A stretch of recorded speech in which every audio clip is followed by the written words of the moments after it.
no place like home. Home, which is our haven for security, place for our family institutions, but also for education. When you think of education, normally people think of school.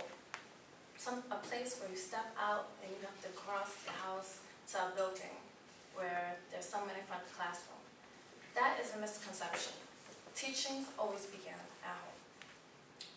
The idea originated in the 17th century in the German states, Kabrula,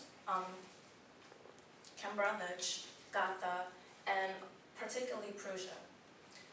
During the 18th century, though, this is when the colonial period began, and people started homeschooling their kids because they couldn't afford formal education.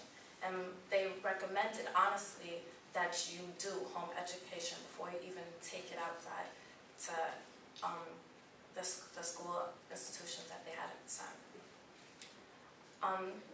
Another reason, but during this time, homeschooling became popular.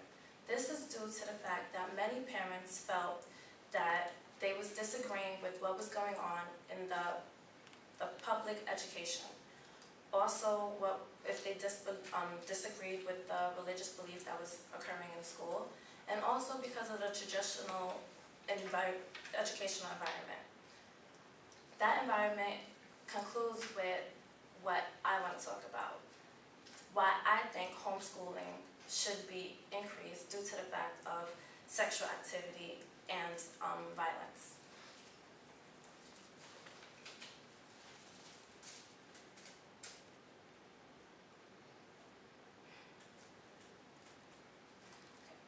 The first sign of violence is usually considered as bullying. Bullying is anything considered that could cause irreversible damage to the victim. This is either physical, emotional, or verbal. Bullying usually turns into, not all the time, but usually turns into violence. Hardcore, serious violence. Violence can be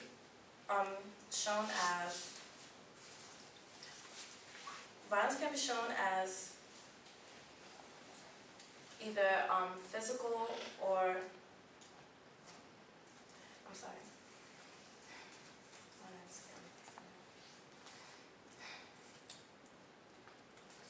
The first sign of violence that was ever documented, ever recorded, was in February 2nd, 1996, when Barry Lacouffexy, 14 years old in Washington, D.C., shot his teacher and 2 students and wounded another student in his algebra class due to bullying.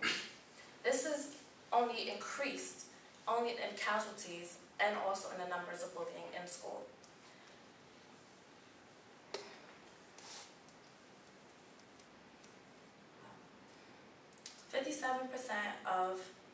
According to the U.S. Department of Educational National Center for the Educational National Statistics, 57% of public elementary students and secondary schools have reported that one or more serious violence crimes entailed that the police was involved.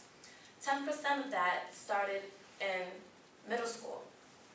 Of 10% of every school ever, that 10% in every school that within the district, within every state, every country, it turns out that at least one or more turned into a physical, serious violent crime, in which it was either suicide, robbery, physical attack, or attack with a weapon.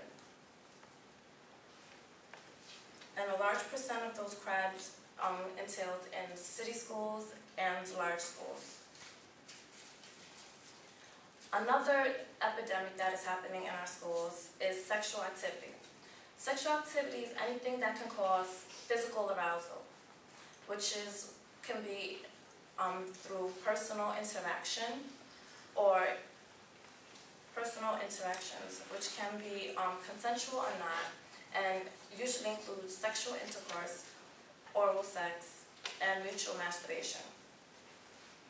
We've all heard, no, actually, let me rephrase that. Most of us have heard about what's been going on about the generation that's happening today. Once or twice a day, me personally, I know I've heard it. What is going on with that generation today? Such and such is doing this. Did you hear such and such was outside with this boy, or this guy was with this girl? And there's a lot going on. The incident that I realized, made me realize what was really going on was the Amber Cole situation, in which case it was a 14-year-old who was caught giving oral sex to her ex-boyfriend outside of the school, on school grounds, in school uniform. What made the situation even worse is the video that came out supporting her actions, saying at the end of the day, regardless it's not her business, even though it's not in anybody's business, it is still in her right.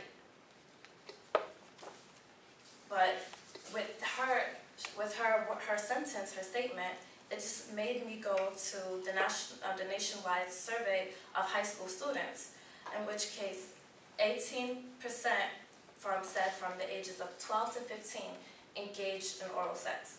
And 1/3 of that percent said they already had sexual intercourse by the time they hit 9th grade.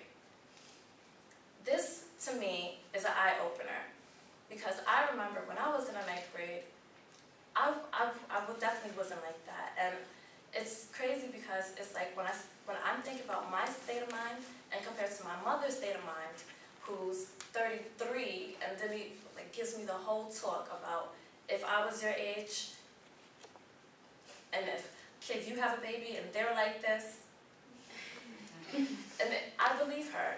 I do. And with this in my mind, it makes me think that we should just go and do homeschooling. There's a lot of benefits to homeschooling. First of all, you get that one-on-one tutoring with that somebody. Usually, when you think of homeschool, you think of you're getting homeschooled by your parent. Typically, it is your parent, but sometimes you can get a tutor, and they can come in and they study with you. You get that with that tutor or your parent. You get that one-on-one tutoring to get that pinpointing on what exactly do you need on focus on your attention on, and also it builds your character and it complements your faith and your values. And also less peer pressure, more flexibility, and exposed to a wide range of people. In conclusion, I think that we should all homeschool.